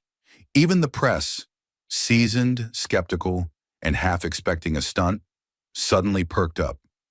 The door at the side of the hearing room opened slowly, and through it stepped a man in his late 40s, dressed plainly in a gray DOJ-issued suit, face pale, eyes focused. A former Department of Justice ethics officer, recently retired, called in just hours earlier by Jasmine's legal team under emergency rules. He took the oath with a calm hand, sat down behind the microphone, and opened a thin leather folder. What came next wasn't a speech. It wasn't dramatic or loud. It was clinical, deliberate, and devastating. In clear, even tones, the man testified that during his final year at DOJ, he personally witnessed internal communications and pressure from at least 3 sitting members of Congress, all requesting that the department delay or quietly drop a federal investigation into a weapons manufacturer. The reason? The company was a major political donor to multiple Republican super PACs, with ties traced directly to the Trump campaign and members of the House Judiciary Committee itself. The language used in the communications, he said, was veiled but unmistakable, urging caution for the sake of political optics and avoiding electoral turbulence. Then came the name. He didn't pause. He didn't stutter. He just said it, clearly and without ceremony. One of the members listed in those communications, marked as having made contact through back-channel intermediaries, was Congressman Jim Jordan. The room exploded. Reporters leapt from their seats. Phones shot into the air. Staffers looked at each other, wide-eyed, Mouths parted in disbelief. Some gasped. Some swore under their breath. The murmur became a roar as the words Jordan and DOJ pressure surged through social media in real time. The hearing, already high stakes, had just crossed a threshold no one could walk back from. Jordan sprang to his feet so violently that his chair nearly toppled over behind him. His voice burst out, louder than at any other point during the hearing. "This is outrageous. This witness is illegitimate. He wasn't disclosed. This is a political ambush." His face was flushed, his hands shaking slightly as he pounded the table. "I move to immediately suspend these proceedings. This entire hearing is a disgrace." But the moment was no longer his to control. He wasn't steering anything now. He was reacting. And the more he raised his voice, the more obvious it became that he was no longer in command of the narrative. He turned to the chairman, seeking intervention, authority, a lifeline. But the chairman, now pale and visibly shaken himself, simply looked at him and said, "Motion denied. The witness will continue." And with that one ruling, everything changed. This was no longer just a partisan hearing, no longer a symbolic fight, no longer a performance. This was testimony, on the record, under oath. And for the first time, it wasn't Jasmine Crockett under scrutiny. It was the very man who had tried to break her, now staring down the barrel of a sworn allegation with his own name printed in the center. Outside the chamber, the story spread like fire. News banners lit up. Breaking, witness ties Jim Jordan to DOJ interference. Leave, Jasmine Crockett calls surprise whistleblower. Within minutes, the hashtag number hearing of the century began trending worldwide. Clips of the moment, the calm voice naming names, the eruption, Jordan's panicked protest, flooded every feed. Commentators whispered that this would become a landmark moment in congressional history. Late-night anchors were already rewriting their monologues. For the first time in years, a hearing had stopped being theater and started being something else: accountability. And in the center of it all, Jasmine Crockett, calm, composed, still seated, her expression unreadable, but her presence undeniable. She didn't look like someone who had won a battle. She looked like someone who had finally quietly opened a door that was never supposed to exist. But as the hearing spiraled towards something far more serious than anyone had expected, as evidence mounted and cameras rolled and reputations began to teeter, Jim Jordan reached for the one card he had left. It wasn't a document, it wasn't a ruling, it wasn't a fact. It was resentment, and it came sharpened. He leaned forward again, but this time there was no legalese, no pretense of oversight or constitutional authority. His voice, once projected with performative outrage, now turned cold, personal. "You know what this really is, Miss Crockett?" he asked, pausing just long enough for the cameras to lean in. "It's not about justice. It's about race. Every time someone challenges your position, you drag the conversation into identity, into history, into pain. You weaponize it. You turn every disagreement into discrimination." He shook his head, tone bitter now, eyes narrowed. "You always make it about race. And I'm asking you, where is the law in that? Where is the Constitution in that? Where is justice when everything becomes about skin color?" The words fell like steel in the room. And that was the point. He wasn't just challenging her. He was trying to silence her. He was betting that if he could paint her as reactionary, emotional, and racially obsessed, everything she'd said, the documents, the witness, the questions, would fade under the weight of stereotype. He wanted the room to see her not as a truth teller, but as a divider. And the worst part was, it had worked before, but not today. Jasmine Crockett didn't flinch. She didn't raise her voice. She didn't lean in. She simply straightened her posture and turned toward Jordan, meeting his eyes with the kind of calm that only comes from knowing the cost of telling the truth and doing it anyway. Her hands rested still. Her voice was soft, almost too soft at first. But there wasn't a soul in the room who didn't hear every single word. "Congressman Jordan," she said slowly, "when a legal system consistently punishes people who look like me, when it incarcerates us more, charges us harsher, sentences us longer, when it polices our neighborhoods but never our boardrooms, I don't have the luxury of pretending that race isn't part of the law. The room had gone silent. Even the restless shuffling of aides and the tapping of journalists' keyboards had stopped. So no, she continued, I don't make everything about race. But when a black man can be shot 7 times in the back for reaching into his car, and a white man can storm a Capitol building and walk out in costume, I will call that what it is. She paused just long enough to let the silence breathe.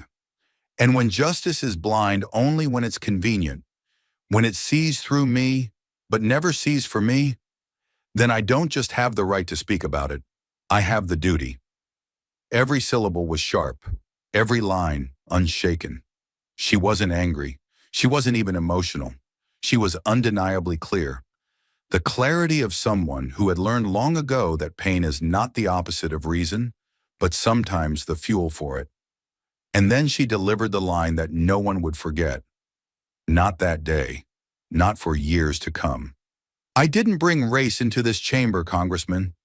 It was built into the walls long before I ever walked through them. There was a sound, soft, human, from the gallery above. A woman, maybe in her mid-50s, maybe older, wiped her face and lowered her head. She wasn't the only one. A low sniffle was heard from across the press bench. Even a few lawmakers, seasoned and cynical, kept their eyes fixed forward.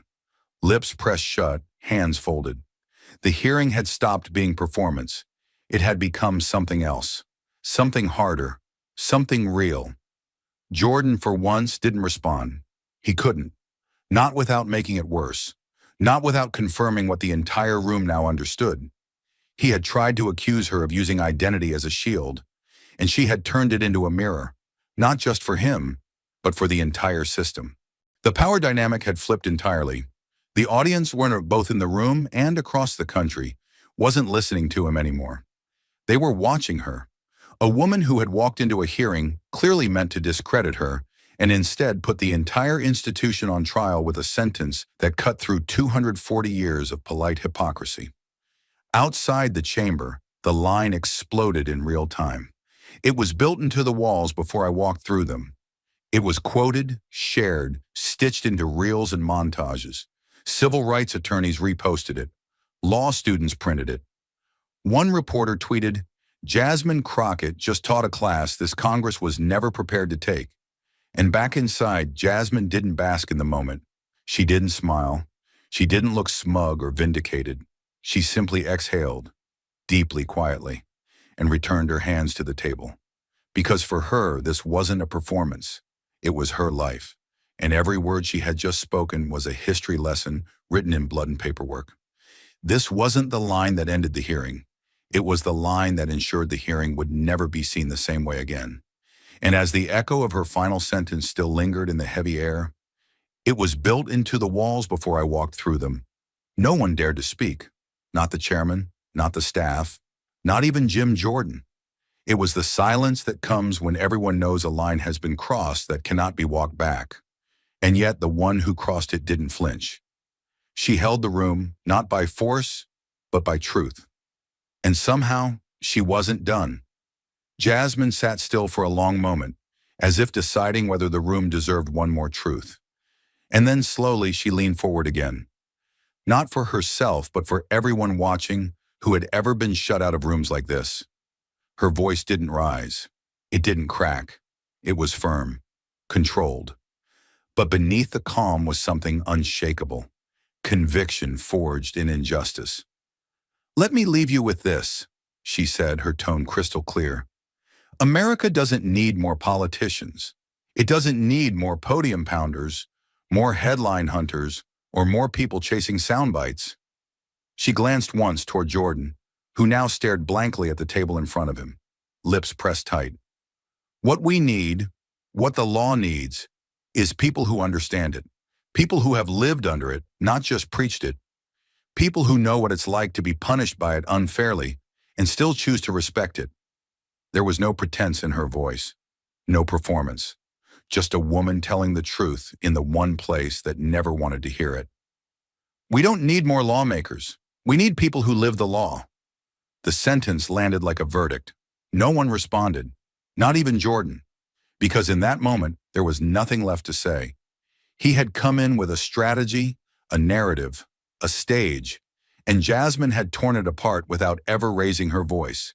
She had outlasted him, out-argued him, out-prepared him, and most devastating of all, she had outgrounded him. For 5 hours, she never lost her thread. Not once. And now she was closing like a surgeon, stitching the last wound she didn't cause. The chairman cleared his throat, quietly, almost reverently, and looked across the bench. He didn't bang the gavel. He didn't issue a summary. He simply nodded. The committee thanks Congresswoman Crockett for her testimony. And with that, the hearing was over. But what happened next wasn't in any rule book, because as the cameras turned off and staffers rose, a sound no one expected broke the silence. A soft wave of applause coming not from the lawmakers, but from the international press seated along the back of the room. It started with one journalist, a woman from France, who stood and clapped twice, then kept going. Another followed, then another. Soon the line of foreign correspondents, there only to report the chaos, rose to their feet and applauded. Not because they agreed with Jasmine politically, but because they had just witnessed something rare: accountability in real time. Even the American press, typically stone-faced and disengaged at hearings like this, began to clap, slowly, cautiously, as if unsure whether this moment was allowed. But the sound grew. And as it did, Jasmine didn't stand or wave. She simply sat still, expression calm, hands folded, her eyes drifting toward the far end of the room, where a group of young interns now looked at her not as a headline, but as a standard. And Jim Jordan? He didn't look up. For the first time in hours, the man who had set this entire hearing in motion had nothing left to throw.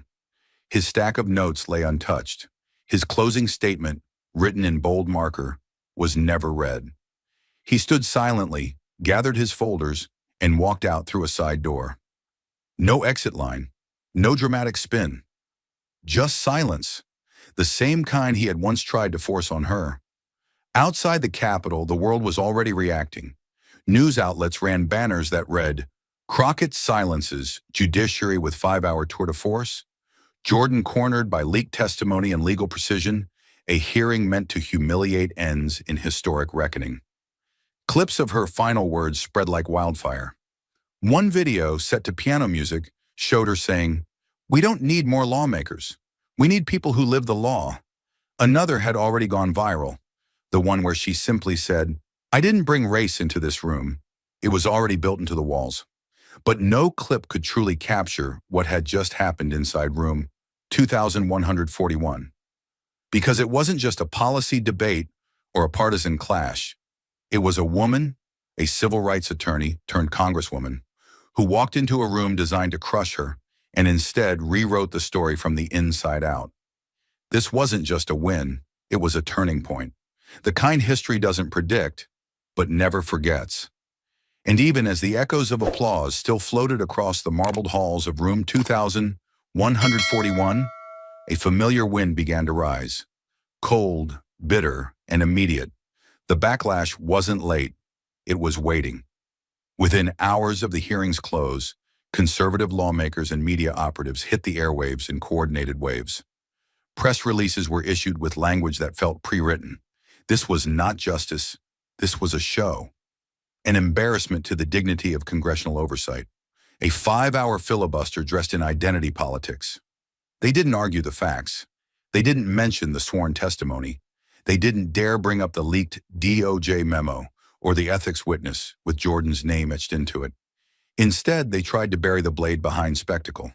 On Fox News, the Chiron read, "Crockett pivots hearing into race rant." A popular far-right commentator sneered into camera.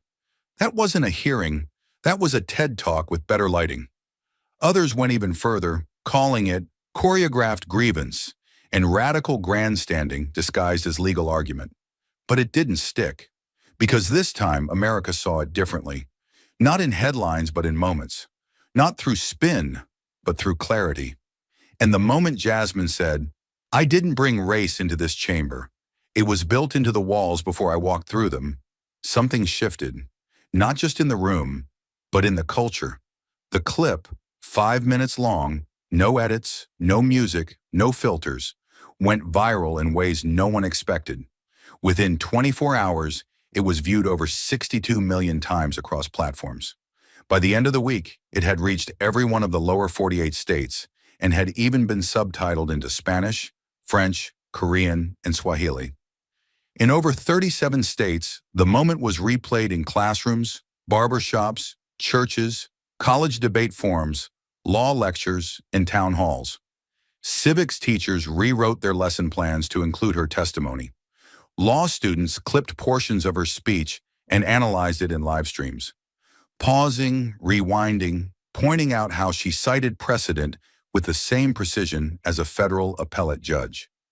One black high school junior in Mississippi posted a clip of Jasmine's cross-examination and wrote, "They say the system is too big to fight. She sat in it and made it listen." At Columbia Law School, a constitutional law professor, not known for hyperbole, opened class with a single sentence. "Yesterday we saw something Congress forgot it could do."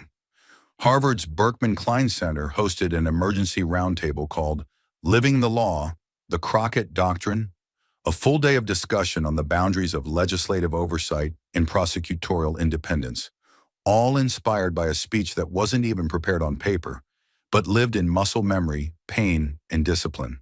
And then came the unexpected. Former judges, some retired, some still sitting, began issuing their own quiet statements.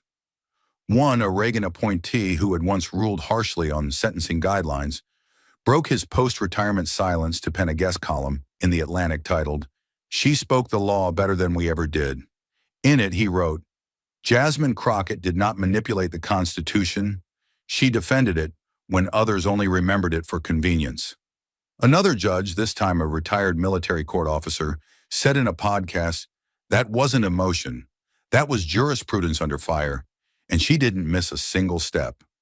Meanwhile, Jasmine said very little. She didn't flood the talk shows. She didn't organize a press tour. She declined an invitation to appear on The Daily Show and turned down a 7-minute primetime segment on CNN. When a journalist asked why she wasn't capitalizing on the moment, she simply replied, "I didn't do this for a moment." The few times she did speak publicly in the days that followed, her tone was consistent, steady, reflective, and never triumphant. "I came into that room because I was summoned," she said during a closed-door legal symposium, "and I stayed in that chair because I knew what it meant to leave it." But while Jasmine remained quiet, the nation was anything but. In Houston, an artist painted a mural of her mid-sentence, one hand raised in precision, the quote beneath her reading, "Don't ask me to ignore the system's design. Ask why it was built that way." In Los Angeles, a spoken word poet dedicated an entire performance to that hearing, repeating the line, "We don't need more lawmakers. We need people who live the law." The crowd, mostly under 25, recited it back in unison. It didn't sound like a slogan. It sounded like a mission. And in Washington, D.C., interns who had watched the hearing from the shadows of the press benches began whispering about what they had seen. Not a moment of political defiance, but a blueprint for courage. One wrote in a private group chat later leaked to The Hill, "I saw a woman dismantle 200 years of polite power without raising her voice. I don't know what kind of politician that is, but I know it's what I want to be." And Jim Jordan? He disappeared.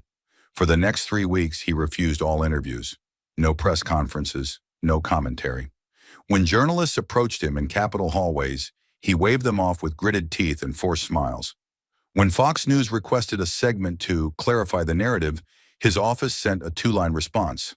"The congressman stands by his performance. No further comment at this time." But silence for a man like Jordan was its own kind of confession. He had entered the hearing with a plan to frame, to trap, to discredit.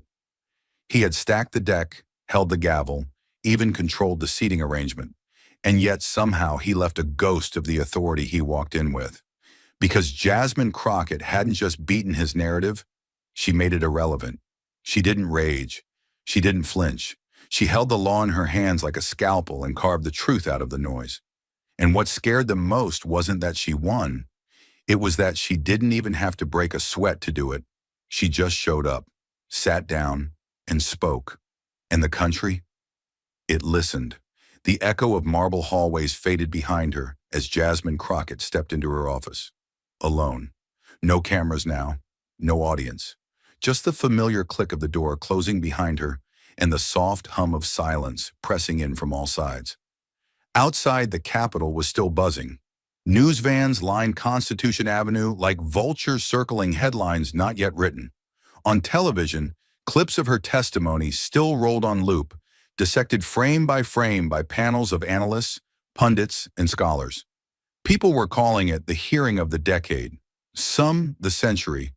But in here, there was no noise, only aftermath.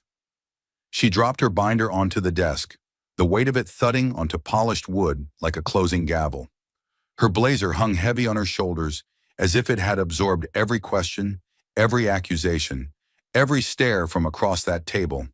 The windows were dark now, DC's skyline wrapped in dusk, its monuments glowing faint behind glass. She didn't turn on the lights. Let the quiet stay a little longer. And then she saw it, a plain white envelope. No markings, no logo, no staff initials, just resting neatly at the center of her desk, precisely aligned, like someone had placed it there with purpose. She paused, brow furrowing, picked it up. No name on the front, but the handwriting was elegant, old-school cursive, deliberate. She slid a finger beneath the seal and opened it slowly, carefully, as if the weight of the entire week might somehow sit inside. There was a single sheet of stationery, heavy, ivory, embossed with the faint gold trim of federal issue. She read it once, then again. Her eyes didn't widen. They didn't need to. Congresswoman Crockett, I watched your testimony, not just once, twice, start to finish. In 50 years of studying and teaching law, I've never seen anyone walk into a chamber built to discredit them and dismantle its foundations using nothing but discipline, precedent, and lived truth. You didn't speak to win applause. You spoke to remind us what this country forgets too often, that justice doesn't require volume, it requires courage. I spent a long career in robes. I made decisions I believed were right. Some I still question, but yesterday I saw the law come alive again. Not in theory, in practice, through someone the system never planned for, but now can't ignore. Thank you for raising the standard, and for doing it while they underestimated you. Judge A.L. Strickland retired. Jasmine blinked.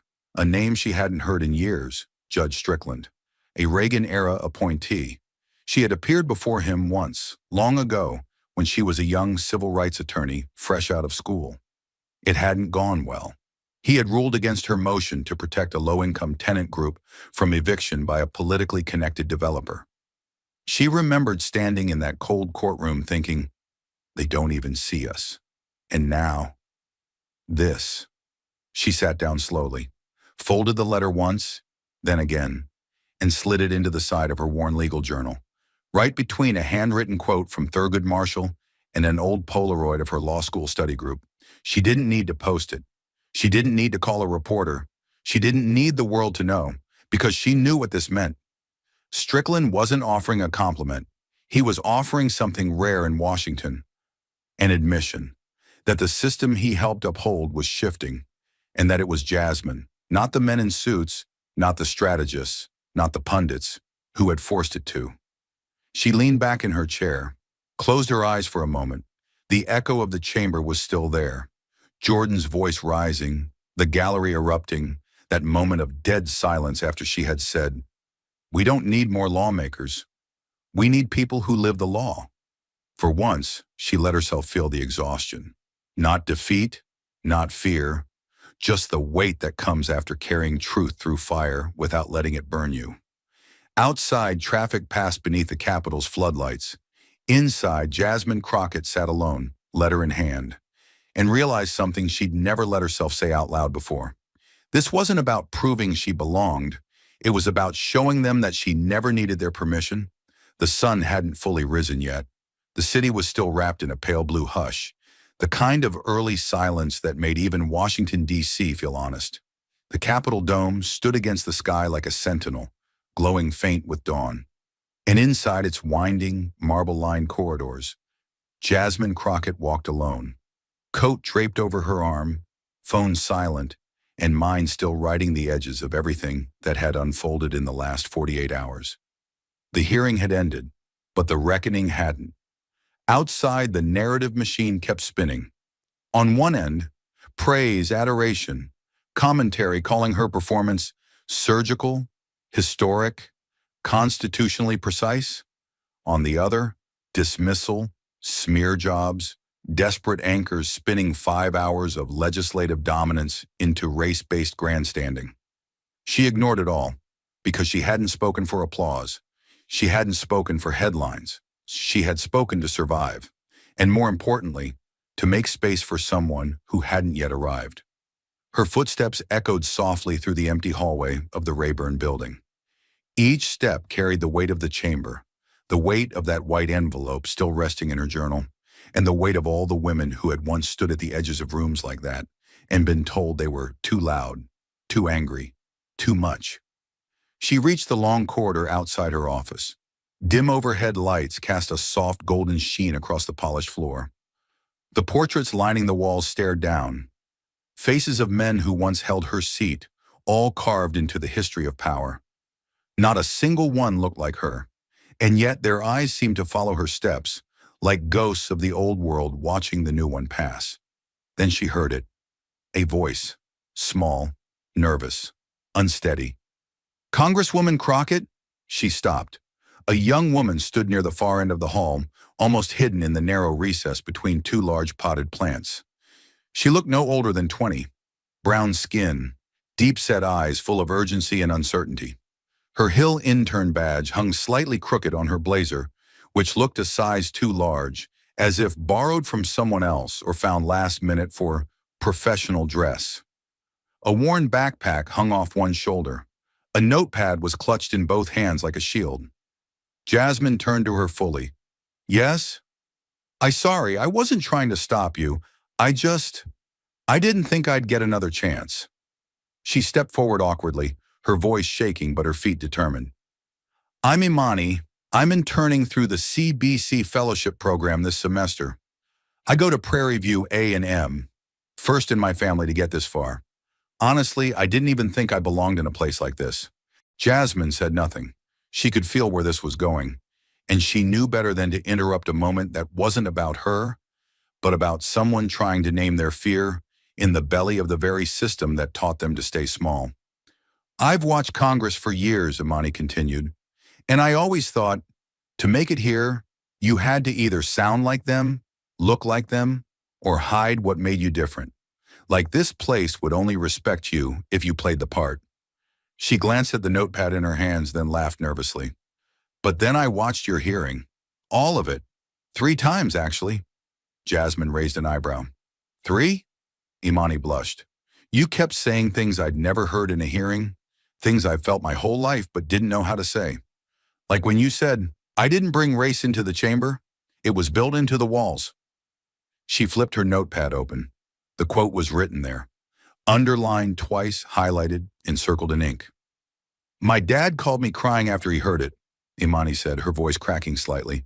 "He's a pastor back home, grew up during desegregation. Said it felt like you were finally saying what he never could in public without being called ungrateful or angry.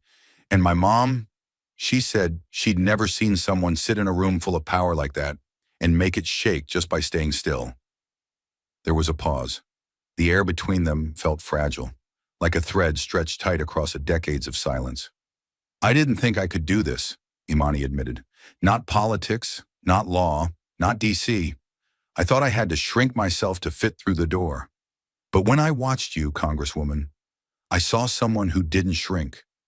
You expanded the room. You made space." Still, Jasmine remained silent, but her eyes were locked on the young woman now. Not judging, not comforting, just listening, fully, as if Imani's words weren't a compliment, but a report from the next generation. Imani took a deep breath. "I just wanted to say thank you for showing me that surviving this place doesn't mean selling your soul to it." A long silence followed. Then Jasmine stepped forward, slowly, deliberately, until the space between them felt like nothing more than the closing of a book. "What do you want to be, Imani?" she asked, voice low and even. Imani blinked. I I want to be a lawyer, but not the kind that gets rich and forgets where she came from. I want to help people like my grandmother, who never understood the contracts they made her sign. I want to know the law so well they can't twist it against us anymore."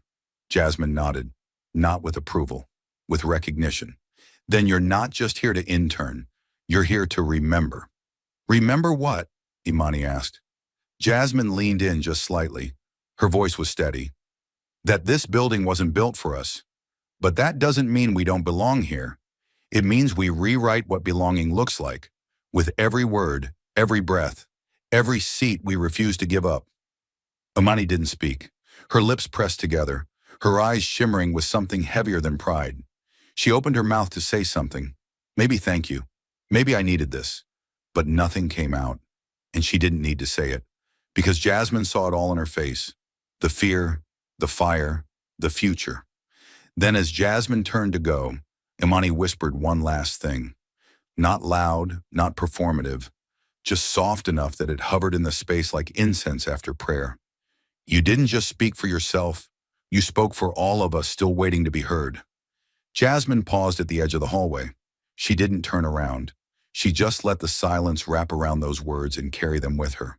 Because that was why she stayed in that chair for 5 hours. Not for applause, not to prove anything to the men in suits, but for the girl who stood shaking in a borrowed blazer, still daring to believe that law could be a language of liberation. And as Jasmine entered her office and quietly closed the door behind her, she felt it. Not relief, not exhaustion, but something older, something ancestral. She had walked into power, refused to shrink, and lit a path behind her. And as Jasmine closed her door and the hallway fell back into silence, she realized something that had been building with each step, each word, each confrontation. This wasn't just a personal victory. It was a reckoning decades overdue. The lesson wasn't in the headlines. It wasn't in the viral clips or the hashtags that flooded timelines within hours. It wasn't in the praise from legal scholars or the cautious admiration from former judges, finally willing to admit that justice could come in a voice they once ignored. The real lesson, the human one, was quieter, heavier, and far more permanent. It was this: in America, truth often has to bleed before it's allowed to speak. What Jasmine faced wasn't just political pushback, it was a machine. One designed over generations to grind down dissent, especially when it wears the wrong skin, speaks in the wrong rhythm, or refuses to flatter the room. The attacks she endured, veiled and overt, weren't about the law. They were about reminding her, and everyone who looked like her, that the halls of power still belonged to a tradition far older than justice, the tradition of control. But Jasmine didn't flinch. She didn't shout. She didn't fold. She endured. And that is the lesson. Not endurance for endurance's sake, but endurance with intent. Endurance as resistance. Endurance as testimony. Because when she sat in that chair for 5 hours and refused to be baited, refused to let rage drown out reason, she redefined what strength looks like in the face of calculated erasure. The lesson is that we are still living in a country where composure in the face of cruelty is mistaken for permission, and truth is only accepted when it arrives in the language of those who built the room. Jasmine didn't change that room with volume. She changed it by turning their own tools, law, precedent, record, into weapons of precision. She wielded facts like armor and clarity like a blade. And in doing so, she reminded every student watching, every young woman unsure of her voice, every weary voter who thought no one in government could still feel real. That power doesn't always knock. Sometimes it walks in, uninvited, and plants itself at the center of the storm. But Jasmine's story isn't just about law or hearings or sound bites. It's about something deeper: the right to belong without asking, the right to speak without apology, to challenge without being punished for tone, volume, or presence. It's about what happens when a system built on exclusion is forced, finally, to listen to someone it never intended to hear. And when that moment comes, when truth refuses to shrink, It doesn't just light up the room. It rewrites the rules of who gets to sit there. So yes, there were viral quotes. There was applause. There were professors changing syllabi and young girls whispering thank you through trembling smiles. But beneath all of it, the real lesson stayed carved in the silence that followed her last line. We don't need more lawmakers. We need people who live the law. Because that's what justice is. Not performance, not noise, not theater. It's presence, it's memory, it's defiance wrapped in discipline. And it looks a lot like a black woman sitting calm and upright in a room designed to forget her and making sure it never could again. Thank you for watching until this moment and for standing with us on this journey for justice. Your support means everything. Like, subscribe, and turn on notifications so you never miss what's next. And we'd love to hear your thoughts. Leave a comment below and let us know what moved you most in this story. Together, our voices make a difference.